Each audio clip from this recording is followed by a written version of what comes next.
Hi, and welcome to the Deer IQ podcast where smart hunting begins. I'm Adam Lewis, and we're in our series, The Art of Hunting. We will delve into some very interesting topics, from tracking down bucks to the debate and high IQ strategy of trail camera use to the fine points of broadhead selection and to what it's like going tech naked for a whole season. In this episode, I'm with a Northwoods buck tracker, Nathan Nelson, as we look at how to find and track down big bucks. Now, since he's in the boonies, the reception is bad, and there's some bad lip sync going on in a few areas, as well as Nathan looking a little pixelated and like a Minecraft character. But I thought this was a very interesting episode for those who have thought about what it would take to take up a track and find the buck that made it and kill it, something I have never done quite like this. And also, even if you don't live in an ideal area to do this, there's a great application to everyone in acquiring the skill of tracking and how it can make you a better hunter. So here are the top things to look for during this episode. Exactly where should you start when trying to track down a big buck? What is the key first step? What does Nathan look for in a track that tells him to commit to it or not? As you track, what sign are you looking for to tell you if you should speed up or slow down in your pursuit? What is the best terrain and conditions for tracking and getting on a mature buck? What type of gear is best suited for doing this? He goes through his whole list. What should you do when you lose a track, and when should you just give up? And what is the mental game involved in this type of hunting, and how can you win it to help seal the deal?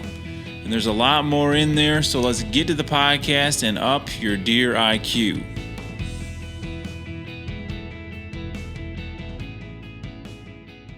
All right, I'm here with Nathan Nelson. Nathan, welcome to the podcast. Thank you for having me. Yeah, good to have you on. We tried this before and had some technical issues, so here we are again, and I appreciate it. And we're going to be talking about, we're kind of in this series that we're calling The Art of Hunting, and just putting the pieces together.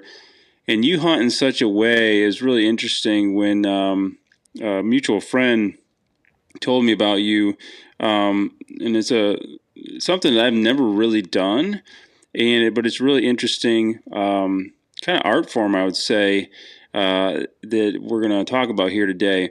Before we get into that, let's spend a minute and tell us a little bit about you, your background, anything you feel is kind of important, so people just kind of have an idea of who you are, where you're from, where you hunt, and just a little bit about you. So my name is Nathan Nelson, of course. I was born and raised in northern Wisconsin, a little town called Poplar. So lived on 40 acres with my parents. My dad was into hunting, lots of hunting heritage passed on to me. Nobody in my family was really buck trackers though, or anything like that. So it was more of an interest that came to me because when I used to live up in northern Minnesota for a little while, and I started reading some books, on tracking, because I was having such a hard time killing nice bucks stand hunting up there.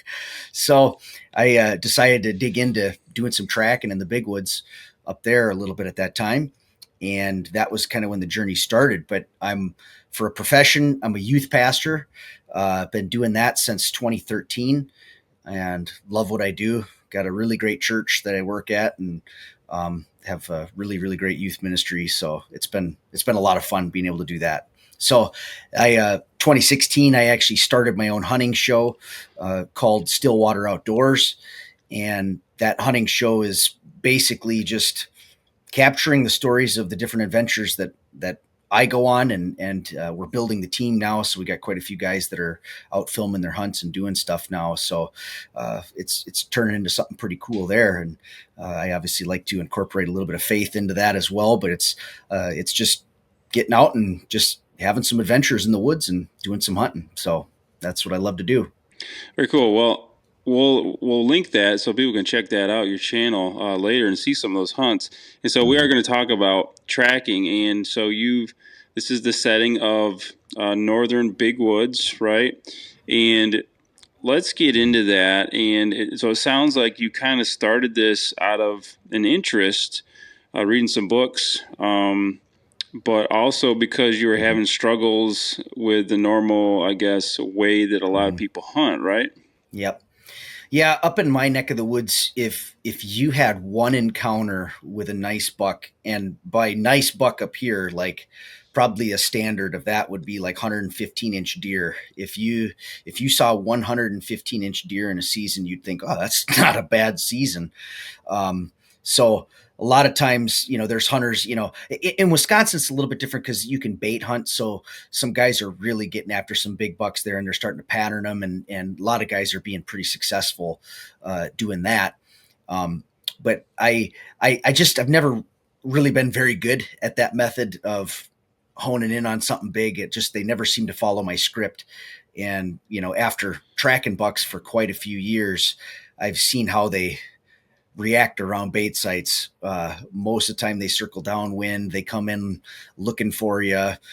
So the odds are extremely low of trying to kill a deer over bait. So the guys that are doing it are like magicians with it. It's everybody thinks that baiting is just super easy, and it is unbelievably difficult in the big woods up here. So I've kind of backed away from a lot of that style of hunting and have gone full steam into buck tracking, because part of it is I don't like sitting in a tree that much, and I'm almost like an ADHD kind of a guy. Never was diagnosed or nothing, but my brain is just going a million miles an hour, and so I like to be moving. I like to be covering ground. I'm always thinking of what's over that next hill.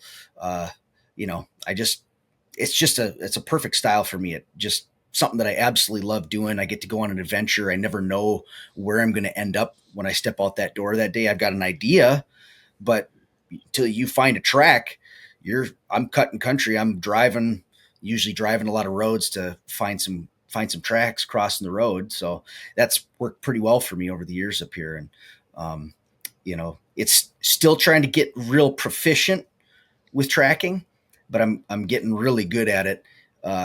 Just made a few mistakes this last year, this last season. So we'll probably get into that at some point Sure. here. But We'll yeah. try not to rub too much salt in your wounds there, but so let's kind of start toward the beginning. So you're tracking bucks. Tell us a little about how you do that. So it sounds like, Mhm. first of all, this is on public land, right? You got some public land you're hunting, and Mhm. do you start by driving around just trying to find big buck tracks? Just maybe just kind of tell us like how you start and go from there. Well, I mean, obviously, the ideal is that you've got fresh snow to go on. So I'm, for the most part, trying to plan out times to get out and look for a track when we've gotten a fresh snow. And the last couple of years, that has been tough to come by. I could do some tracking in Minnesota starting usually that first weekend. So about the 7th or 8th of November, depending on what year it is. And uh, this year we didn't get any snow during the Minnesota season. So I lost a whole 2 weeks of buck tracking because we didn't get any snow. And then the first couple days of Wisconsin, we didn't even get any snow. So it's been a really, I would say if there's one thing that's been really limiting me these last couple years, it's the lack of opportunities to actually get on fresh snow and to get on a good track. Um, when you only got one or two good killing days a whole year, it's really hard to be successful. But when we do get the fresh snow, I'll get up usually real early in the morning. Sometimes I even camp out in my truck the night before, get out into an area where there's a lot of big woods, and just start cutting country, driving roads. I've got this app called Base Map, with offline maps and everything. It's just basically just like OnX, but just a slightly different brand. So I'm driving around, taking roads, seeing if I can find a track, and pretty much every day I can find a respectable track to follow. Not every day can I find a giant track, but um, for the most part, you can usually find something that's at least a 3.5-year old or older. And it's hard too sometimes because you'll find a track, and when you see it on the road, you're like, oh, that looks real big. And then you walk 10 yards into the woods and you're like, that doesn't look very big anymore. And then sometimes you get the opposite of that, where the deer's kind of scooting across the road and not laying very heavy on it. And it's like, oh, that doesn't look very good. And then you get in the woods and you're like, geez, that's not a bad looking buck.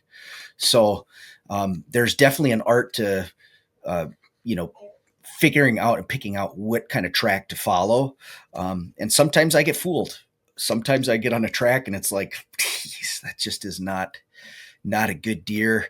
And then like this last year, I drove past a track and was like, not real excited about it, but I'm like, well, you know what? I'll come back to it and circle around to it. And I ended up taking that track and caught up to the deer, and he shed his antler right in front of me. I didn't lay eyes on him, but he dropped his antlers as he was running away from me. And, he had 5-inch base at 5-inch mass at his bases. So, you think that his track isn't that special. And then all of a sudden it's like, geez, that's a tank of a deer. I mean, he's an old pig buck. So, there's a lot that goes into it. A lot of learning that's come along the way, and a lot of mistakes, getting a lot better at it though. But, there's a lot more room to improve. Yeah, that I would think that'd be kind of tough driving around and trying to differentiate tracks and making that choice, because like you said, you only have a few days, you have a limited time. If you go down some rabbit trail, a bad track, you've just wasted part of your potential hunt, right? So yeah, how do you go about that? How do you go about, what are you looking for in a track that you want to commit to? Well, my mentor, Todd Havel, has stressed and emphasized to me the importance of taking only big tracks, like ones that when you see it, you go, oh, that's a big deer. And he's really tried to ingrain this into me, because when you take a track that's a marginal one, like let's say it's a 3-year-old buck, that's a dangerous track to take, because there's a lot of does that look just as big as a 3-year-old buck. Even a 4-year-old, sometimes those tracks can be a little deceptive. Once you start getting to the 5, 6, 7, 8+ year old deer, I mean, those are the tracks that you look at it and your jaw just drops. I mean, absolutely heavy.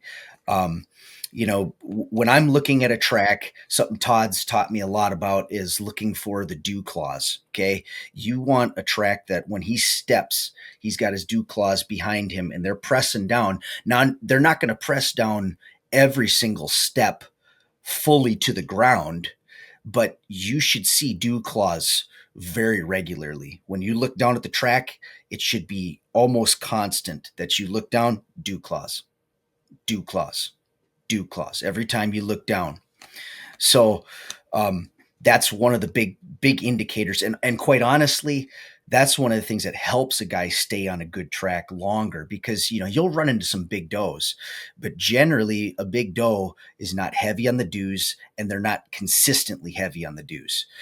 When you get a big buck track, I would say at least probably 50 to 75% of every track that I look down at, you can see heavy dew claws, and the dews are as wide as the track, or even wider sometimes. I tracked a deer this last year that I know, because I have had pictures of him. He's a 140-inch 9-pointer, just an absolute monster of a deer. And when I came across his track that day, it was like, wow. His track is like this, and his dews are probably a 1/2 inch outside of his track widthwise. So every step he's taking, it's just splaying out wide. So when you see a track like that, that's one that you get real excited about. That's a huge deer, really mature deer. If you find a track and, Todd calls it high heeling, where, he's stepping down, but his dew claws they're not pressing down very close to the ground. They're up, 2 inches off the ground or something like that, just not really laying very heavy. That's the kind of track that, that's a marginal one. It could be in some cases, it could be a 2-year-old buck.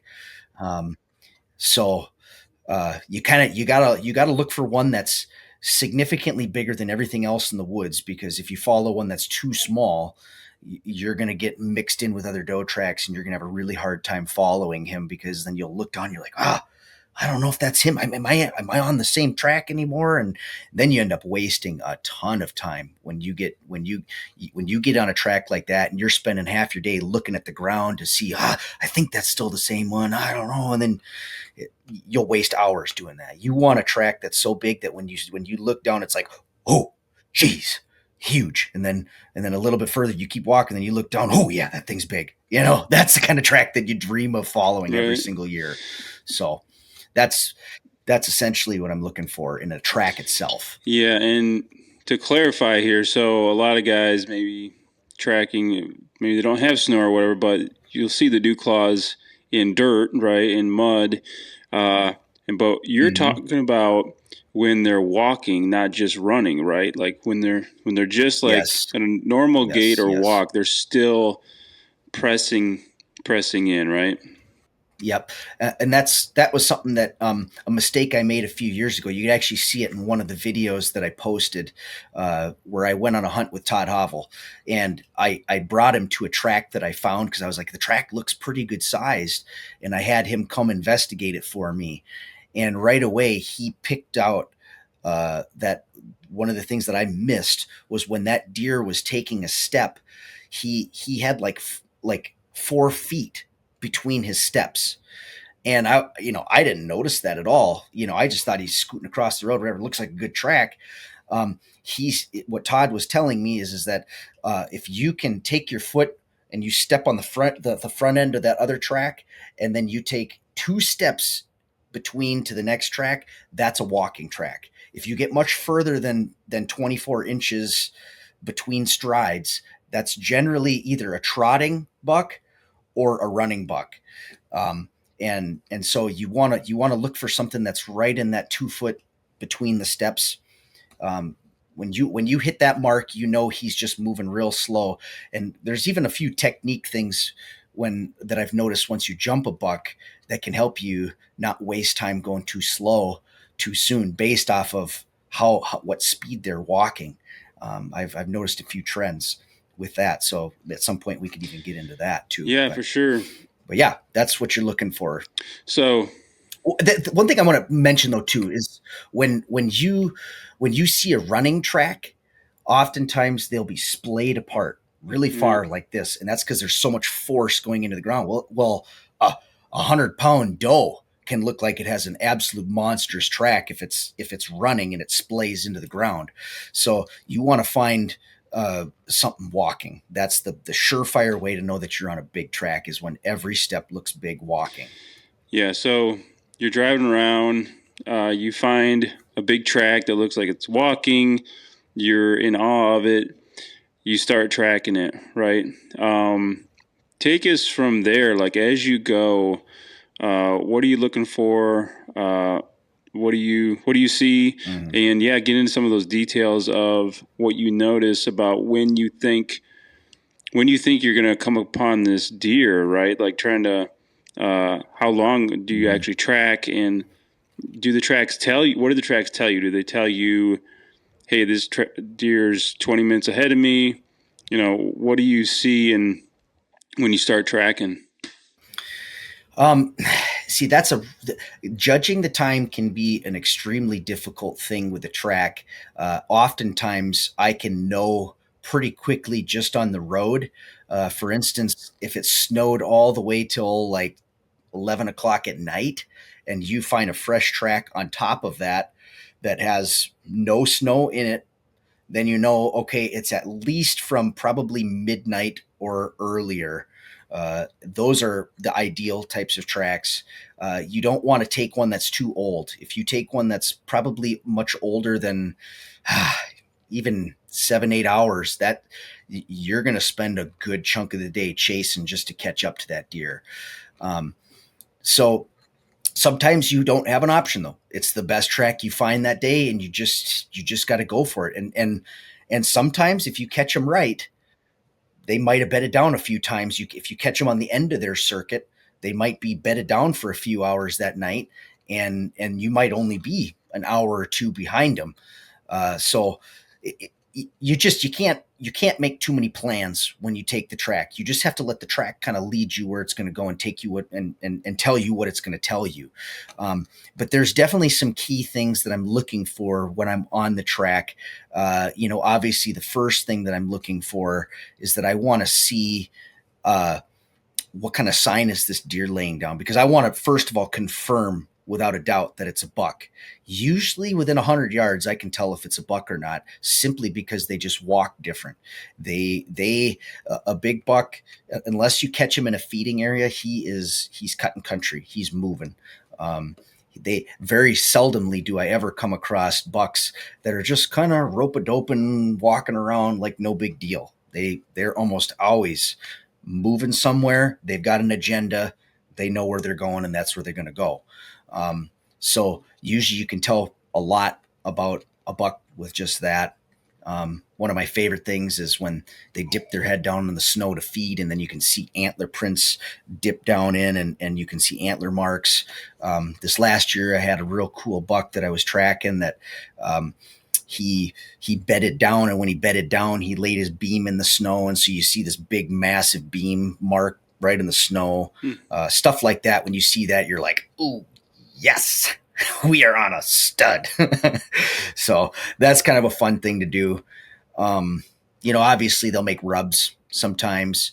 Another thing that can be a good indicator of time, look back to your question a little bit, is if you're following a buck and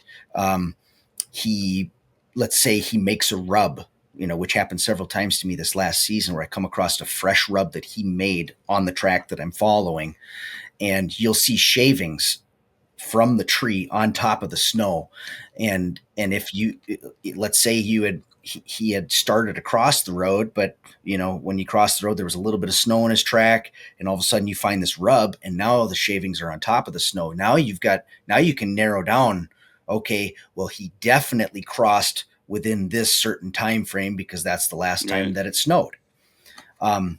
It gets a little tricky though when like you're following a track and it's snowing as you're following the track. That can get into a really, really tough situation. But little stuff like that. I've had other times where I'm tracking a buck and it's snowing, and then you find a bed that's steaming hot and walking tracks exiting it, and there's no snow in it, and you're like, this deer is close. Those are the times when you start to really hunker down and just step by step moving as slow as you can and go into that death creep mode. So you're probably pretty close to them in that scenario. So yeah, those are some of the things that I'm looking for. Gotcha. So if it looks like he's moving pretty good, is that when you also move as fast as you can? And if he looks like he's slowed his pace, is that when you might, like you said, really get cautious and take one step at a time? Mm-hmm. This is one of the hardest parts of tracking, is knowing when to go slow and when to go fast. And it'll make or break the hunt. Let's just be real. If you are going, and the thing that's hard too is that every scenario is different, because sometimes you can be going Mach 90 flying, walking, and I'm sure you've experienced this just out hunting. If you're walking at a steady pace, you're not slowing down, you're just walking. Sometimes deer will let you walk right past them. So I've been wrestling with this strategy because this last season I followed a buck and I caught up to him, and I was just walking steady pace, and he stood up in his bed and let me walk right up to 50 yards from him, and I'm trying to figure out what I was looking at, and I'm like, gotta pull up, and he starts to turn around, and I whiff the shot. Ugh, brutal. But anyways, the point being is that I was walking at a steady pace, and he let me walk right up to him. So I've seen that happen. But then I've also had other times where if you're walking at a steady pace and they hear you coming, they're running well before you could ever see them. So pace can be, you can't make a hard, fast rule about pace, because, sometimes you just walk right up on them, and it's like, it's It just works. And other times it's like you could go into the absolute death creep going 1 centimeter an hour and you still can't get close to them. So that's part of the thing is generally you want to go slow as you're getting closer. As a rule of thumb, you want to be going, really paying attention to your surroundings. You want to spot them before they spot you. It also minimizes some of your noise. When you're moving faster, you can tend to make more mistakes with cracking a stick or busting something. But there's something to be said about sometimes just walking steady. I've heard a guy, Ken Norberg, Dr. Ken Norberg, he's in northern Minnesota. One of his biggest strategies that he talks about when he's hunting is you just keep moving. If you just keep moving, they'll let you walk right past you. They might scoot out the backside, but when you're following a track, it's a little different because now the track is going right to them. So oftentimes you can get close to them just like that. But yeah, I guess those are a couple thoughts on that. Yeah, and just to kind of back up here about the type of areas you're looking at, you're in like huge chunks of public land? Like, what do you look for in the land itself when you pick an area? Well, I'll be honest. I really just have a dislike for super thick areas. I've done a lot of tracking in areas that are just nasty, gnarly thick. And in my experience in those areas, it is so incredibly difficult to walk through the woods quietly. So you end up boogering them almost every single time in a scenario like that.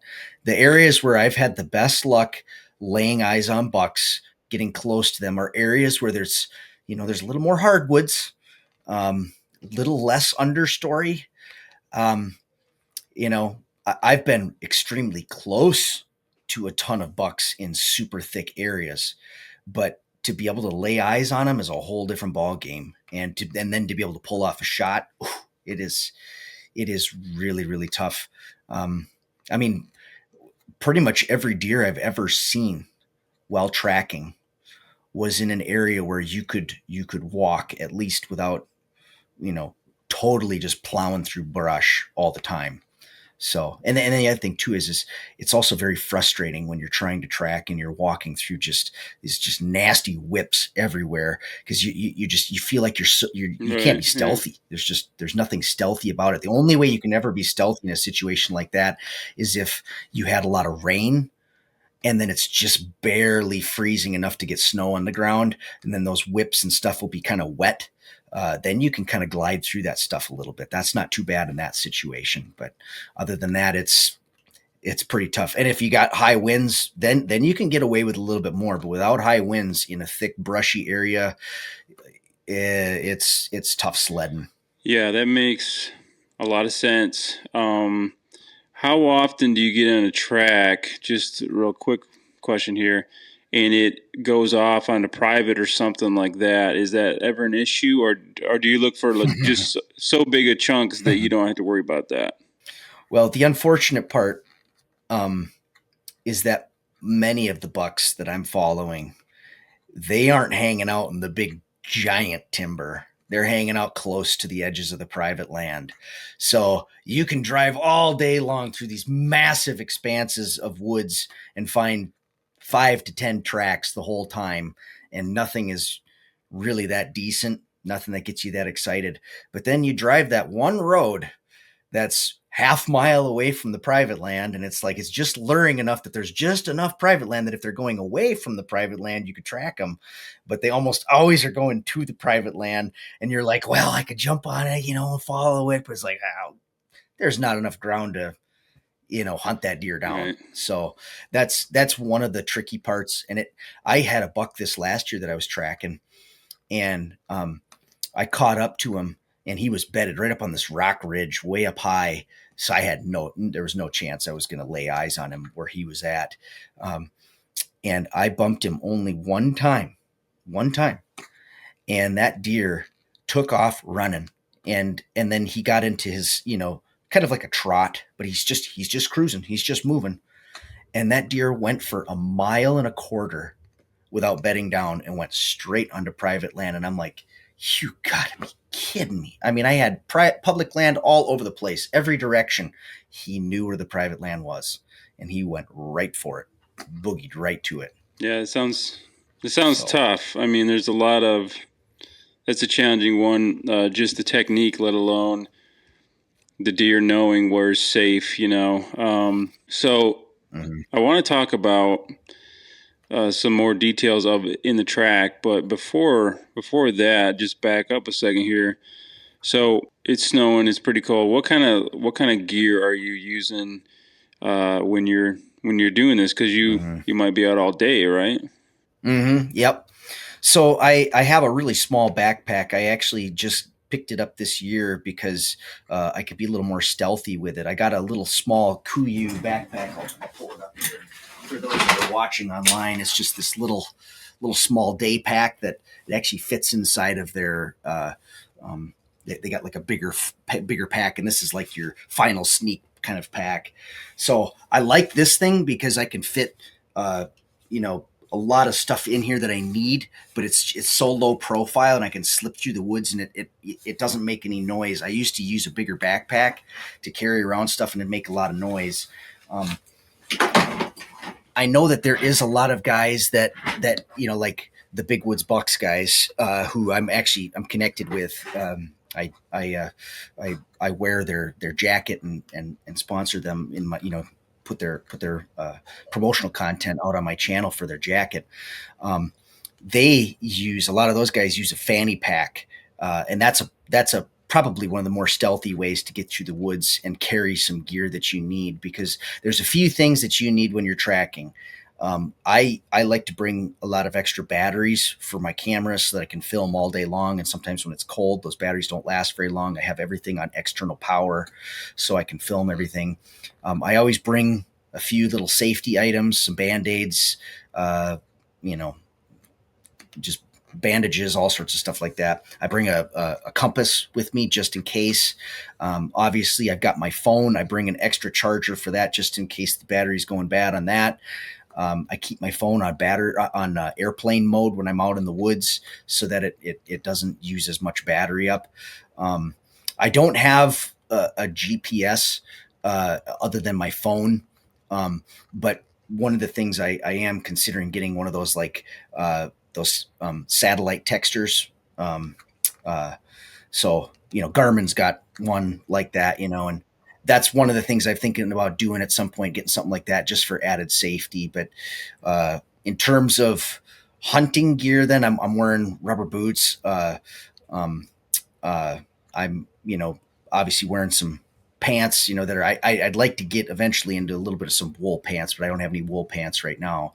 That would shed water a little bit better, and but the stuff I'm using is working pretty good. And then obviously I got the Big Woods Bucks jacket, and then I'll wear a little hat.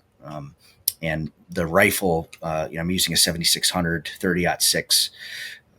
So yeah, one thing I will say is I've used a lot of boots over the years. Um, I've had terrible luck with boots when you're tracking because you beat the snot out of those things. And right now, I have found the best boot I've ever owned. I absolutely am crazy about this boot, Gumleaf. I I don't know if have, you ever yeah. heard of that brand, but I just bought one of those. I mean, they're expensive. It was like a $350 pair of boots. But right now, I've gone through 3 seasons of buck tracking with those boots, and they are pristine. Obviously they're wore out a little bit on the Yeah. inside, but they're holding out. There's not a rip, not a tear, not a leak. They use a higher quality rubber in those boots. So if you're going to be busting through brush and tracking and doing all that kind of stuff, you don't want some of that cheapo boots. I've tried every brand out there, all of the top manufacturers. They all have just they're basically boots designed to fail. Is essentially what they make, so they make more money. But these gum leaf boots, man, they are rocking when it comes to buck tracking. So that's something I would suggest if you're going to get into doing that. Yeah. So I'm guessing you just have to plan for what you could run into, and you're how much of the time are Mm-hmm. you moving? Are you moving like all the time? So, um, I'm guessing just layers maybe? Do you have layers of stuff that you can? Yeah, it depends on how cold it is. Generally speaking, when you're tracking, you want to wear very minimal layers, because if you start sweating, you're going to start um, overheating. You're going to not be feeling good at all. I do bring a little bit of water with me. I'll bring like a small little, probably 12-ounce bottle of water. And that's generally enough to get me through the day of tracking. And then I have some water that I'll leave in my truck. But I don't like to carry too much water because that stuff's heavy. Um, but in terms of what you wear, uh, what's worked really well for me is I have this Under Armour cold gear, which is a base layer that I put on my legs, and I really like that stuff because when you're moving, it keeps you warm, um, even though it's a very very thin. I mean, just very thin layer, but for whatever reason, that helps to keep my legs nice and warm, but not overheating.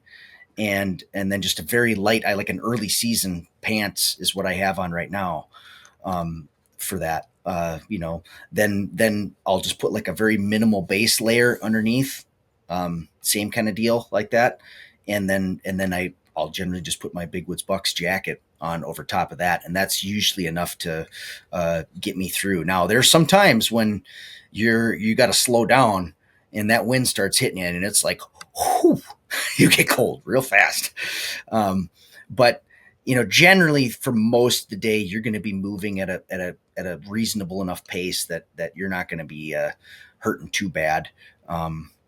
So if it's a little bit colder, I'll throw on another layer or two underneath it. But even still, I don't like to put on too much because you're moving and you don't want to overheat. Yeah. So yeah. Let's say you're tracking one or I'm tracking one, and I run into it. I have an encounter with it, and I don't get a shot, or I miss, or something like that. What then? Like, how often do you, have you, in your experience, run into deer and been able to stay on them? Like, what does that look like as far as actually getting encounters with deer, and then staying on them or getting back on them? Like, if you even maybe lose the track or something. Well, and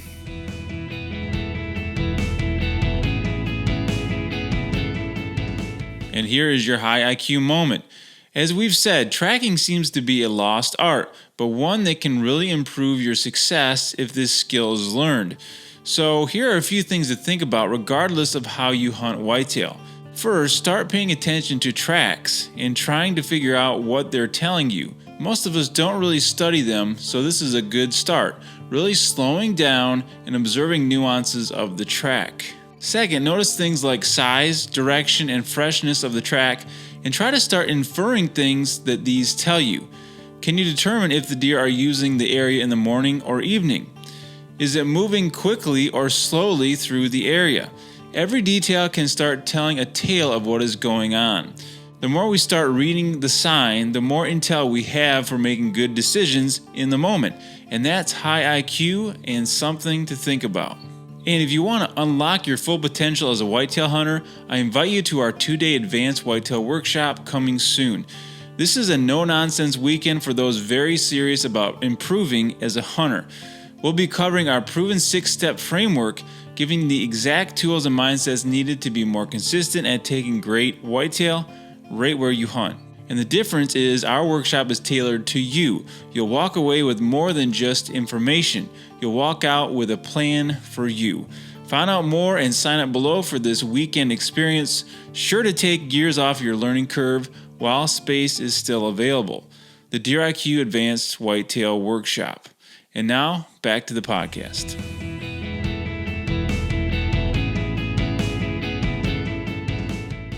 One of the things that Todd Havel has taught me is that he's never killed a deer that he didn't catch up to.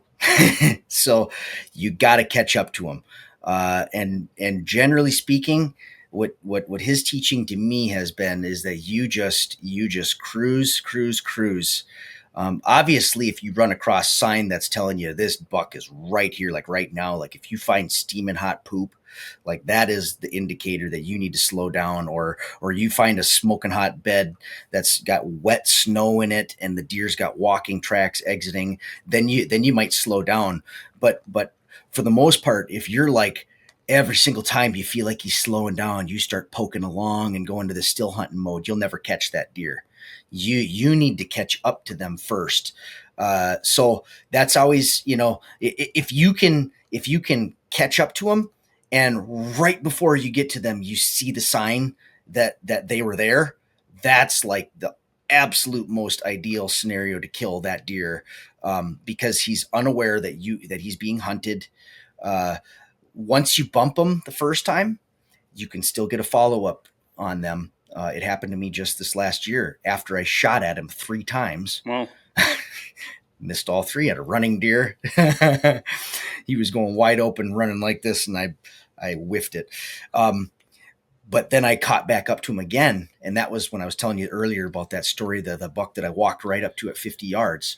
That was him. So after I had shot at him 3 times, he let me walk right up on him. I couldn't believe it. It was amazing. So it is very much possible. But, I was doing some buck tracking with my cousin Andrew this last year, and he got on a giant buck, and he ended up jumping it 7 times Wow. in one day. And there was sometimes he was only 15 yards away from it, but it was that thick, nasty junk habitat. And he never even laid eyes on it that day. He was 15 yards from it and couldn't even see it.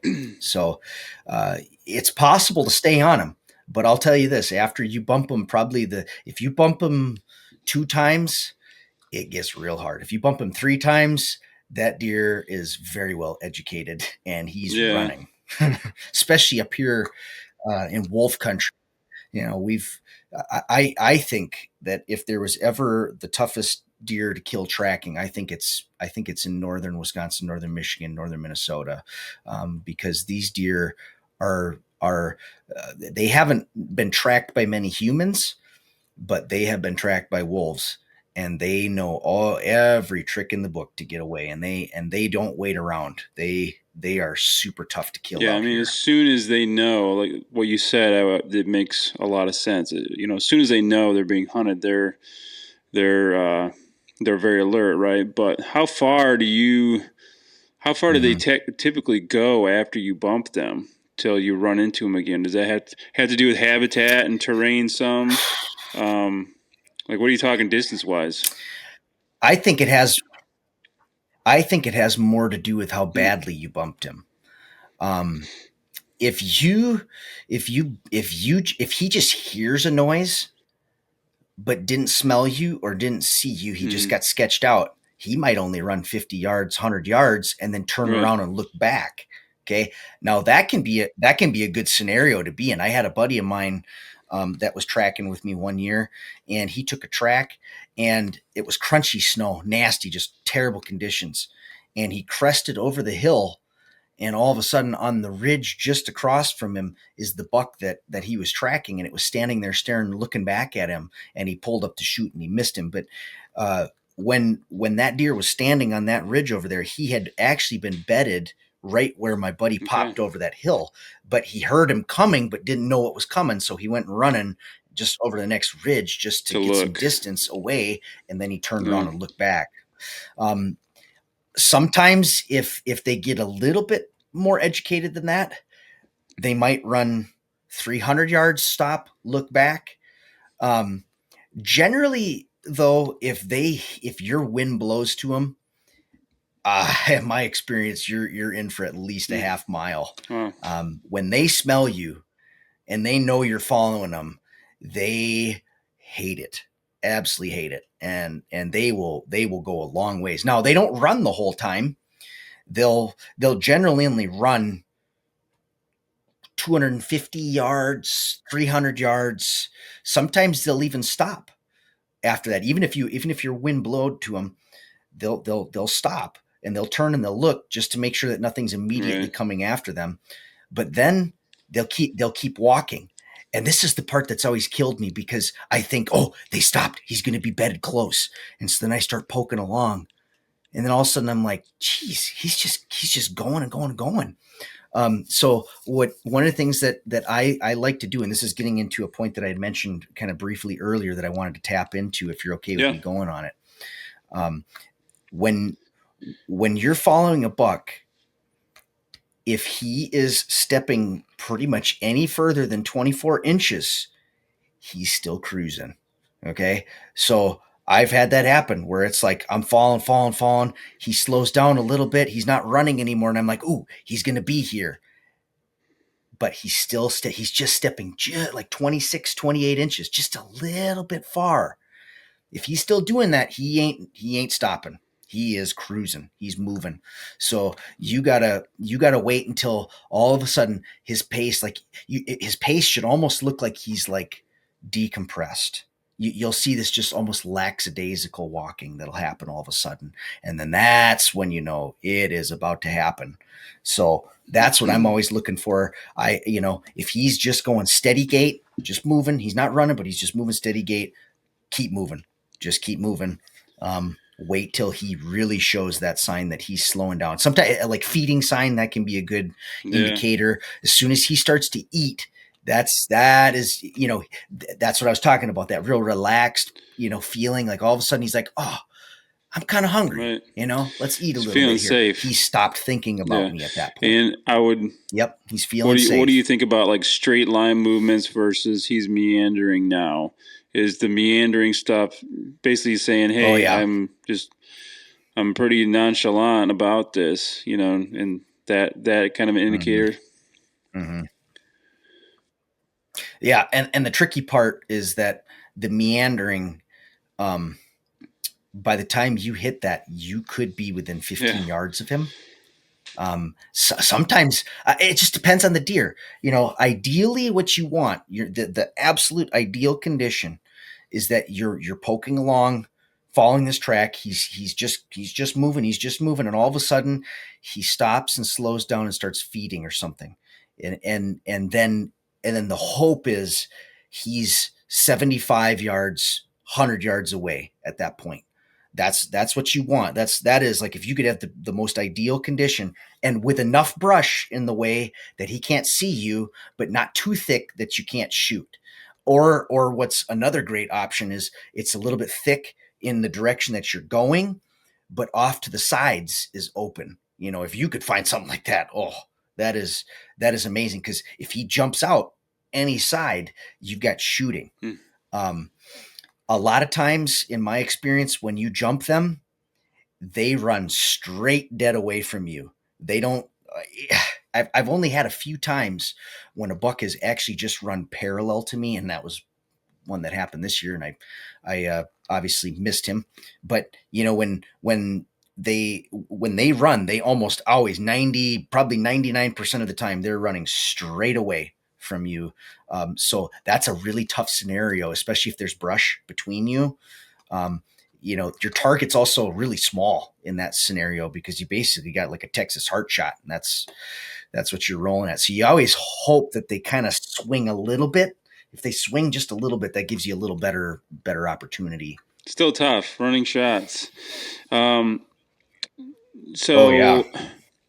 happens? What do you do if you lose the track? There's this term that's been used to describe what's known as a barnyard. It's essentially when you get into an area and there's just a ton of deer tracks. These can be like time suckers. I mean, if you sit with your nose on the ground for too long, oh, he's right over here and he's over here, and then there's 5 other deer tracks on top of him here, and you just can't. That can burn a lot of time from your day and really, really hurt you in the end of the day. So what I'm generally doing is if it's something that I can't sort out within 5 to 10 minutes, I'm doing a big loop around the area, and just try to find where he comes out. And if he's got a big enough track, you'll be able to find him coming out. Now, sometimes they'll merge onto a deer trail. Okay. And there's, 5, 10, 20 other deer tracks on that trail. Okay, that's not the end of the world. You just keep walking along there until you see Mm-hmm. him jump off. Okay, if he jumps off to the side, then all of a sudden you know, oh, there he is, and then you just follow him. You don't even hardly have to be looking at the ground if he's on a cow path deer trail. You just keep following the deer trail until you see ones that jump off to the side, and then that's what you can do to stay on them in a higher deer area. But this is where fresh snow is so nice, because if you're going on snow that finished right at that like 3 a.m., 2 a.m. time, I mean, and you find a hot track on that, the woods is like a blank slate, and there's just not many deer out in the woods, and you know that you're going to be able to just fly on him all day. Plus, you also know that he's not that Yeah. far ahead of you. So that's where fresh snow. But we don't get those conditions very often. So you kind of have to get good at tracking them in every kind of condition, um, whether it's old snow or not. Yeah. So when is the time? And I want you to tell, I guess, a story, if you want to hear about one of your hunts. But Mm. when is the time that you would call it? Like if you do that circle in a barnyard and you can't cut his track, you just Mm. go and try to find another track. Like what are some scenarios when you'd call it versus sticking it out? I guess. Every time I've ever left a big track, like if it's a big track, I've always regretted it. Um, if I'm on a good track, I will keep digging and digging, even if it takes the rest of that day, because the odds of you just going out and then Find somehow another being one. able to find Yeah. another track of that caliber is ah. And then by that point, you've lost half your day. I mean, it's when you take a track, you got to be committed to it, and I think that this is one of the big problems that a lot of hunters deal with tracking, is that they set out on the track and then they start following it, and then it's like, well, he's not going in the direction I want him to go. uh do you want to kill a nice buck? Follow him. You have to have uh, a very strong resolve that you are not going to give up on that track, because if any doubt starts creeping in your mind throughout that day of like, well, I don't really know, I don't know, then you're out of the hunt. you're Yeah. you're mentally checked out of that hunt already right there. So you have to be firm in your resolve when you take that track today. This is a track worth killing it for. I mean, you'll do whatever it takes to catch that buck that day. So I would say that's it's not something that I generally do. The only time that I usually leave a track is when I get on one and then I'm like, geez, this deer just isn't as big as I wanted him to be. Gotcha. Those are the tracks that I'll leave and then go search for something. But a big whopper track is hard to come across, and if you get on one, it's like a precious diamond. Yeah, and I would guess too that a big difference, I'm just thinking about this here, big difference between that and like sitting in a stand or blind is you can kind of zone out for large amounts of time sitting in a Mm, stand or blind, but in this type, you have to be like on your game the whole time mm, because you could run into this buck at any mm. moment. So you can't be zoning out, right? Yep. Hmm. Hmm. I'll say this. This is after this season, I have come to realize that I think that one of my biggest weaknesses as a buck tracker is my Hmm. focus. Um, uh, and this is going to sound really funny, but when I'm editing my videos, I just this last season, so the 2024, 2023 season, I had just gotten a new lavalier mic that I clipped onto my shirt. And so I had that thing recording me the whole day. This is so weird, but when I was editing this year, I started to notice that when my mind was drifting, I would kind of like hum these weird songs, like Hmm. I don't even know what I was doing, but I could hear it in the mic. And I'm sitting there, I'm like, Shut dude, up. you just went for like a half mile and you were not even focused. And like it's like you can't be like over focused, because then you're going to get to the end of the day and you're going to be just Mm-hmm. mentally shot. So you don't want to be like all day long. You don't want to be just zone all day long. So like it's not entirely bad. When you're just cutting country, the chance of just running into that deer is not real high yet at this point. You need the sign to tell you that he's slowing down. That's generally when you want your focus to be really Right. super sharp. But I will say that um, if you are slightly distracted, and I've had this, especially even this last year, there was times when I was thinking about something else, or I was thinking about work, or I was thinking about family stuff, and uh, uh, that is not that's not going to help in the hunt. And so I think that moving forward, one of the big skills that I'm going to be working on is anytime I catch myself doing that humming thing or those making that song or whatever, the little jingle that's just forever in your brain. When I start noticing that, I'm gonna be like, nope, refocus. And then the more and more that I'll do that, I think that I'll be just a little bit more vigilant. And Todd's always talked to me about like you just have to have this steady awareness, not over focused, not an exhaustive Right. focus, but just a steady awareness of all your surroundings. And I've also noticed that the further that I get going on a track, um, the more I can tend to get a little tunnel vision just looking at the track. This is especially hard if you've got old snow.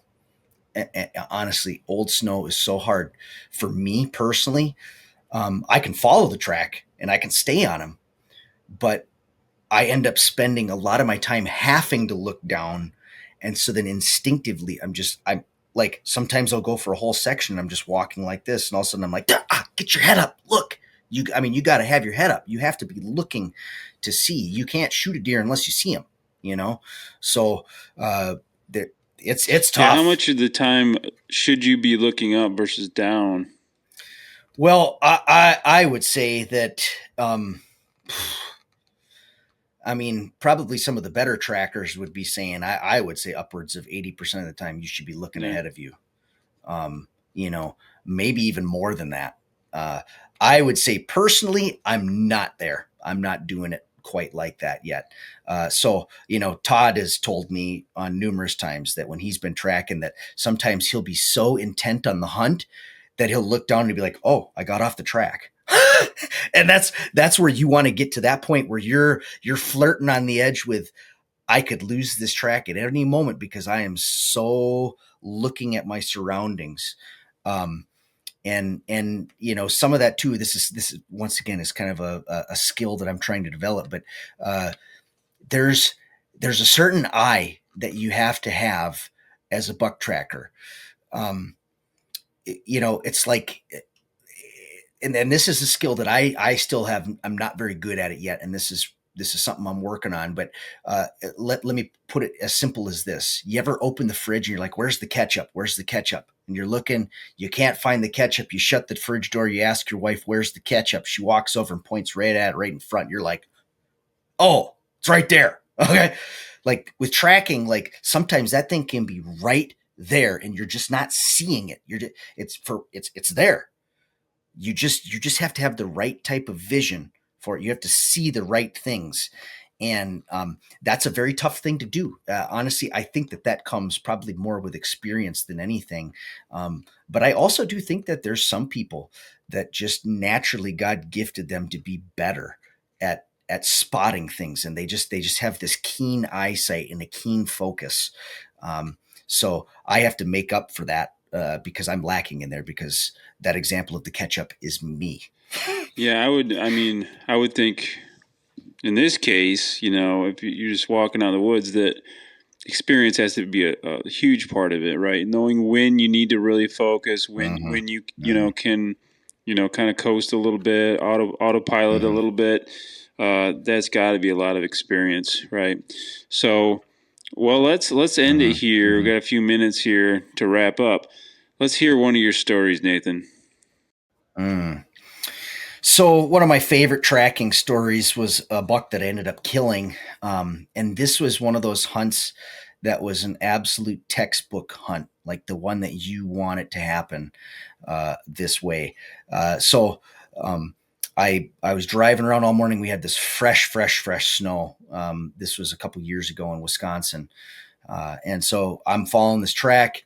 I didn't catch it though until a little later in the morning, and it wasn't a huge track, so I knew it wasn't probably a giant buck, but it was the best thing I found all morning because it was snowing all morning, so it's like I'll take it. What the heck? So I jump on this thing and start following him, and when you're in that fresh snow, you know that you're not too crazy far behind him, only maybe 2 hours, 3 hours at best. So I get to this one spot and he's bedded, but there was still a little bit of snow in the bed. And I'm like, well, he's not quite there yet. So then I keep going and I get into this one section where he goes into this, he's right on the edge of a black spruce swamp. And we've got a lot of black spruce swamp up in my area, and he goes and he beds in this little like nook, this little thick spot right on the edge of this black spruce swamp. And I'm peeking in there. I'm like, he's got to be right in here. And I see a bed, and it's like, oh, okay, I go over and I look at it, and there is not a drop of snow in this thing. It is really fresh, and it had been flakes of snow were coming down the whole time. So now I know he's really close.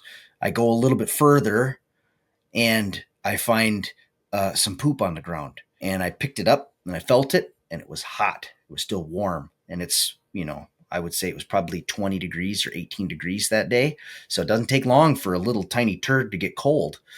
So he's right there. So at this point, then I'm like, he's going right into the black spruce swamp. But as soon as I saw him going to the black spruce swamp, I'm like, yes, because you got to catch him in the right spot. And generally a black spruce swamp, I don't know if you've seen many of these, but they got like this soft muskeg kind of stuff that goes up about knee high, and it's like walking on sponges. Okay, so it's super quiet to walk in. And then the other part is that generally it's not overly thick. You don't get a lot of the scrubby, brushy stuff. It's usually just the black spruce and that muskeg kind of stuff.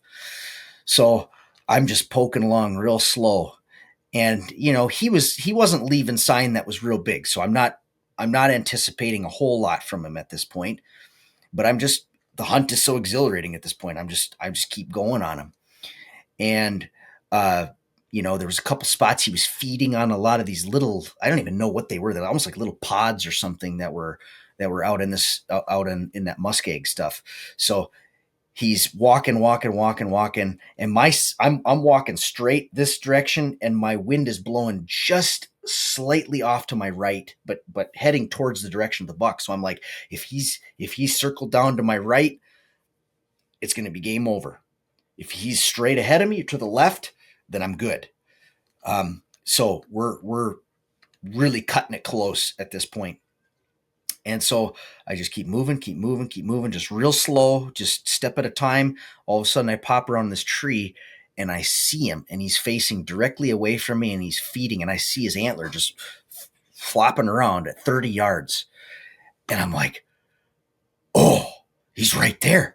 And right away I was like, I think he's like a 2-year-old 8-pointer. That's what my mind said right away, and the way that his antlers were kind of turning, it looked like he had a little bit of spread on him. So I was like, geez, pulled up, shot, dropped him right in his tracks.